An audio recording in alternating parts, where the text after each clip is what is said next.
हम तुम्हारे साथ हैं, हम तुम्हारे साथ हैं, मंगाबेन तुम आगे बढ़ो, हम तुम्हारे साथ हैं, मंगाबेन तुम आगे बढ़ो। हम तुम्हारे साथ।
ડેડિયાપાડા અને સાગબારા તાલુકાની જે બે બેઠકોની પેટા ચૂંટણી હતી એમાં સાગબારા તાલુકાની બે ભાદોડ બેઠકની આજે અમે ઉમેદવારી ફોર્મ ભરવા માટે આવ્યા હતા।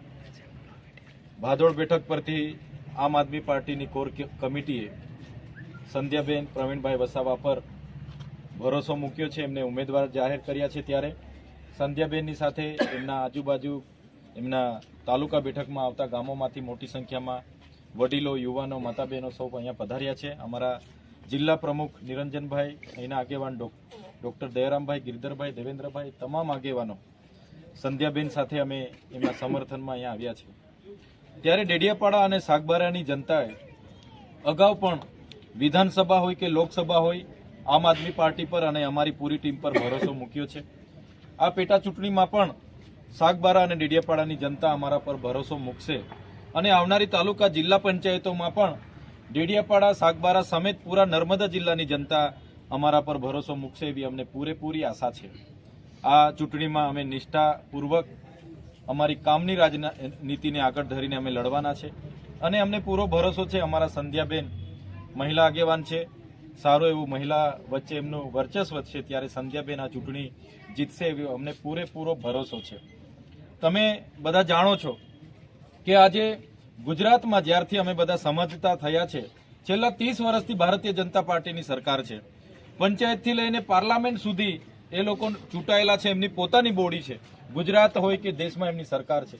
છતાં આજે જ્યારે આ વિસ્તારના લોકોને, શાળામાં ભણતા બાળકોને પોતાની શાળા માટે આંદોલનો કરવા પડે, શિક્ષકો માટે આંદોલનો કરવા પડે, જાતિના ખોટા સર્ટીઓ બીજા લોકોને આપી દેવામાં આવે, જે ઉચ્ચ અભ્યાસ માટે એના વિદ્યાર્થીઓને જે પોસ્ટ મેટ્રિક સ્કોલરશીપની યોજના હતી એ આ સરકાર જ્યારે બંધ કરી દેતી હોય, આ વિસ્તારના ખેડૂતોને કપાસનો ભાવ ના મળતો હોય, તુવેરનો ભાવ ના મળતો હોય, આજે તુવેર નાખવા જઈએ છીએ ત્યારે માત્ર 70 રૂપિયાની કિલોમાં તુવેરો ખરીદવામાં આવે છે। એ જ તુવેર દાળ લેવા જઈએ છીએ ત્યારે 180 થી 200 રૂપિયા અમારા પર લેવામાં આવે છે। તો આજે ઉદ્યોગપતિઓની લૂંટ આજે ચાલી રહેલી છે। જે આદિવાસી સમાજ આજે નર્મદાનું પાણી હોય, ઉકાઈનું પાણી હોય એના માટે ઝઝૂમી રહ્યો છે। વિસ્થાપિતોનો આજે એમના અધિકારો નથી મળ્યા। અનેક પ્રશ્ને અમે જ્યારે લડત લડતા હોઈએ છીએ, મને ધારાસભ્ય બનાવીને વિશ્વાસ મૂક્યો છે ત્યારે સડકથી લઈને સદન સુધી અમે અવાજ બનીએ છીએ। આવનારા દિવસોમાં સંધ્યાબેનને અહીંની જનતા જો વિજયી બનાવશે તો સંધ્યાબેન પણ સાગબારા તાલુકાના લોકોના પ્રશ્નોને વાચા આપવાનું કામ કરશે। સાથે સાથે અમારી પૂરી ટીમ છે, જ્યાં પણ નાનું મોટું જે પણ કામ પડે છે અમે ત્યાં ઉપસ્થિત થઈએ છીએ અને આવનારા દિવસોમાં પણ આજ જે આદિવાસી સમાજના અનેક પ્રશ્નોના નિરાકરણ બાબતે કે રજૂઆતો બાબતે અમે લોકો સાથે રહીને આગળ વધવા માંગીએ છીએ। ત્યારે ફરી એકવાર સંધ્યાબેનને આ ચૂંટણીમાં ભાદોડ તાલુકા પંચાયતમાં પાર્ટીએ ભરોસો મૂક્યો છે અને અમને પૂરેપૂરો સાગબારા અને ડેડિયાપાડાની જનતા પર ભરોસો છે કે સંધ્યાબેન પર ભરોસો મૂકશે અને સંધ્યાબેનને જંગી બહુમતીથી આ ચૂંટણીમાં વિજયી બનાવશે। એ જ વિશ્વાસ સાથે અમે આજે નામાંકન અહીં ભરી અને અમારો વિશ્વાસ અમે વ્યક્ત કરીએ છીએ.